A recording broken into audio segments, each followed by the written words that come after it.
نحو الاتجاه إلى رفع نسبة الإدماج وطنيا في مجال المناولة بأمر من وزير التجارة وترقية الصادرات الطيب زيتوني، وهذا باستغلال الطاقات الشبانية في الجامعات الجزائرية التي باستطاعتها خلق مناولة حقيقية في الجزائر، وكذا تحقيق مستوى صناعي وطني مقبول بمختلف التخصصات، خاصة مجال الميكانيك، صناعة السيارات والمحروقات.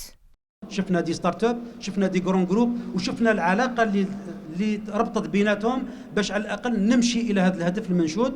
اليوم نمشي ونتباهى بشبابنا، 250 ألف طالب الله يبارك كل سنة تخرج الجامعات في مختلف التخصصات، خاصة في الأمور التقنية. هذا يمكننا أننا نتكلم على أن ايكو سيستم باش يمكننا أننا نصنع بنسبة إدماج معتبرة. مختصون في الاقتصاد أكدوا أن الأفكار والرسائل الجامعية من بينها رسائل الدكتوراه، رسائل الماستر ورسائل المهندسين تحتوي على أفكار تستلزم التجسيد في أرض الواقع بالتنسيق بين وزارة التعليم العالي ووزارة الصناعة.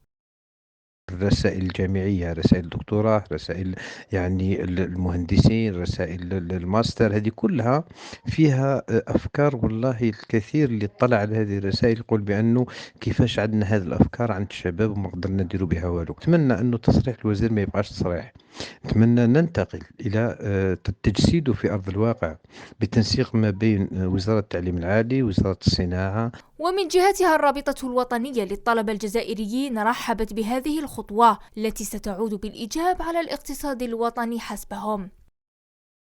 وهذا الأمر نعتبره جد مهم وخطوة جد مهمة من جهتنا، بحيث نلاحظ تناسق كبير بين وزارة التعليم العالي والبحث العلمي وأيضا وزارة اقتصاد المعرفة والمؤسسات الناشئة بهذه الخطوة الإيجابية التي تدعم الشباب الجامعي، لأن الشباب الجامعي هو مستقبل المجتمعات، ووجب إشراكهم في كل المجالات وبناء قدراتهم، وهذا سوف يرجع بالإيجاب على الاقتصاد الوطني.